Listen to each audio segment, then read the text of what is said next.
Saudaraku, sebanyak 245 kuda pacu dari 5 kabupaten atau kota di Aceh mengikuti event pacuan kuda tradisional Gayo di Bener Meriah pada Senin 19 Desember 2022.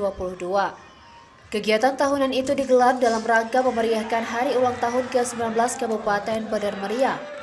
Pagelaran tradisional masyarakat Gayo tersebut dibuka langsung oleh pejabat Bupati Bener Meriah, Dr. Andes Hailioga MSI, bertempat di lapangan Sengeda, Desa Karangrejo. Turut hadir dalam pembukaan tersebut sejumlah Forkopimda Bener Meriah serta SKPK setempat, dan hadir juga perwakilan dari Kabupaten Gayo Lues dan Perdasi Aceh Tengah. Dr. Andes Hailioga mengatakan, event pacuan kuda tradisional Gayo menjadi momen yang ditunggu semua pihak dan lapisan masyarakat. Bahkan, pengunjung dari luar Aceh juga menunggu adanya event tersebut.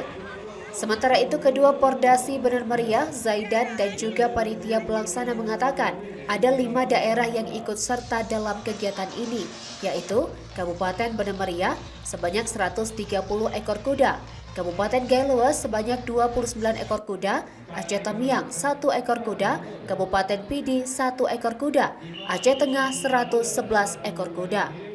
Dan untuk diketahui, event ini juga akan berlangsung selama sepekan, mulai tanggal 19 hingga 25 Desember 2022.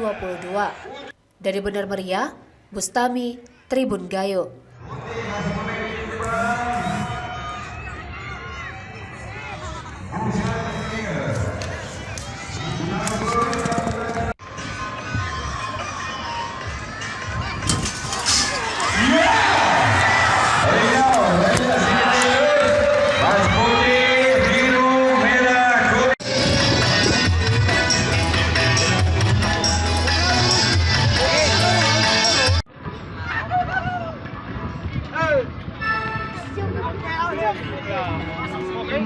Hey!